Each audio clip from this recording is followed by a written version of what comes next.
At the Bogesaka DOK Primary and Junior School, where in fact we were unveiling the ground, or handing over the ground to the Safaricom M-PESA Foundation to actually rebuild this school, which is actually my alma mater, my inaugural alma mater. That was my primary school before I went to secondary school, then high school, then university.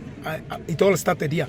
We're grateful to Safaricom for actually honoring our request to come and actually reconstruct the school.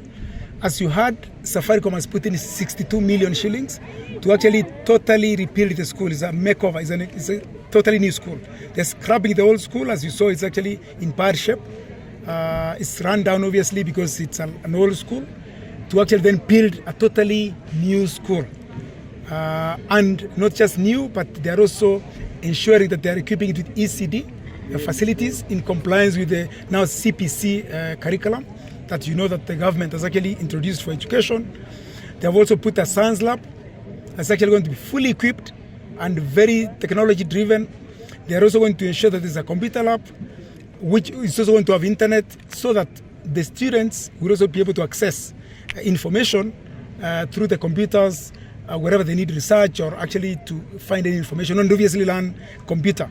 And in fact, a component of that is also going to be open to the community. So essentially, members of the community can use part of that computer lab on weekends and after hours to learn computer skills.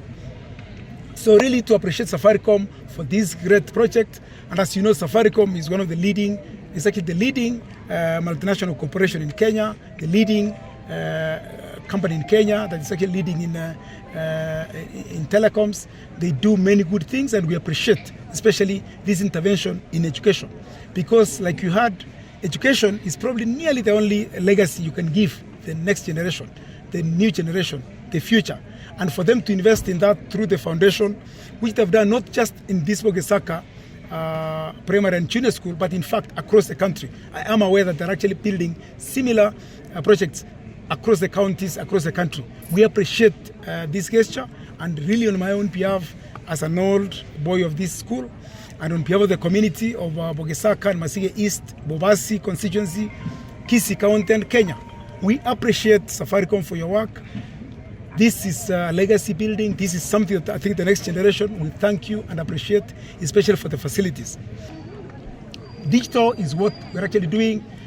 As you have heard, the school will be fully digitized. There's also a digital hub that we've actually put cuts again of his commitment about digital hubs, or Chitume hubs across the country. Again, for our youth, to ensure they're actually in the net, they're actually part of the digital generation, so they're not left behind. And this same thing is happening across the country. There was a commitment of about 1,450 digital hubs. They are work in progress, different stages, targeting the youth, targeting to digitize our population. Safaricom and M-PESA Foundation, they have an initiative called Citizens of the Future. And part of that initiative that is called Citizens of the Future, we are here at Bogesaka Primary and JSS, so that we are able to carry out the mandate of that initiative.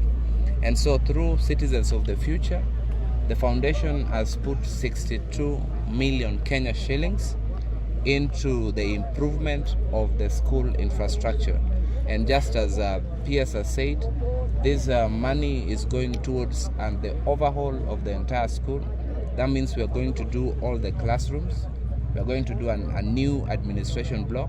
We are going to do a digital ICT, a modern ICT, fully equipped with computers. We are also going to do a modern science lab. Apart from that, we are doing a kitchen, and we are doing ablution blocks. So this initiative is geared towards transforming lives, because we know education really is what underpins the development of any community.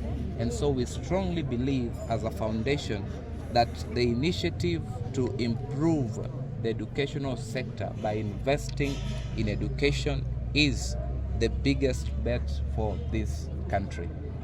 And then you come to MSME, you know what we did in Nyota, Kisii or Bobasia, where we are, they were beneficiaries, especially school dropouts.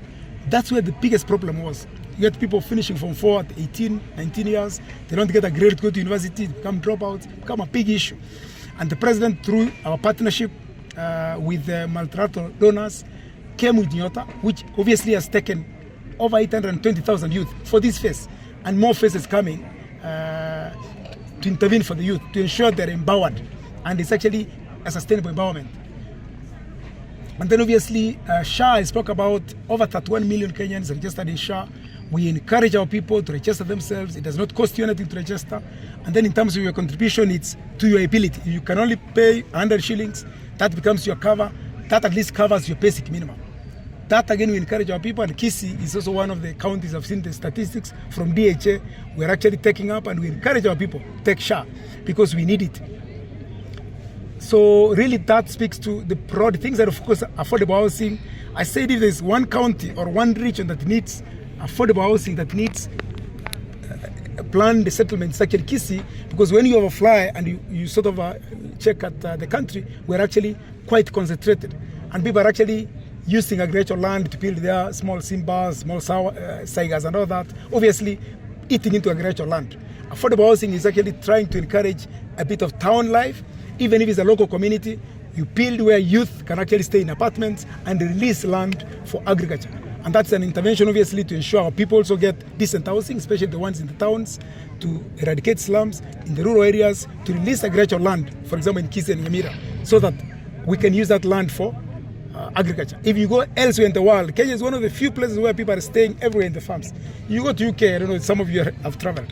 People don't stay in the farms. You just get people in the smaller towns. The rest of the land is released. You have your share of the land, it's actually being mechanized and used. So that's a new culture that the president has planted a seed to say, let's start releasing land by actually having affordable housing. So that a small piece of land, because of the story building, you can accommodate more people and don't actually eat into agricultural land. I want to say, obviously, all those things are coming because the current administration is committed to development, is committed to, obviously, transforming the country, as you have heard. The president is committed to actually say, Kenya shall transform in our generation. That transformation is not a mirage. It's not a wish. It's actually reality. If you are here today, and many of you journalists, you saw the school that there is, you saw what it is. If there was never commitment to transformation, we'll have said, that's okay, they can learn. We're saying, fix these things so it actually is as good as the best in the world. And that's just one of them. Obviously, many more coming through, either CDF, central government, county education interventions. All those are coming to transform our country. So that Singapore dream is talking about is not something hypothetical. It is, for example, with the primary school that we are rebuilding today, and many of the other projects, for example, a lot of roads construction, rebuilding the stadium, getting an airport at Suneka, and many more initiatives that are actually coming. That is a new Singapore. That's what the president is talking about. I really want to close here to say, let's especially encourage our people to invest in education. Let's also insist on discipline for our youth, especially our children in school. I think discipline starts at home. The Bible says, spare the rod and spoil the child. So the primary responsibility of a parent is discipline, because this is your child, this is your blood. That first ethos of right and wrong, don't pan the school, don't attack someone else, don't poke someone's eye or anything, starts from home. It cannot start from the teachers. Once the home foundation is done, the teachers find it needs a work to reinforce that and obviously start teaching. So we really encourage that, like the rest of us, let's ensure our children are disciplined, let's ensure our children know the right things to do, and even when they're frustrated, for example, some things are not working, let's not go into instant gratification. So if I'm not happy, I pan the place so I can go home. No. They need to be given sense of patience, resilience, perseverance, and also that not everything is sort of like instant. Some things take time.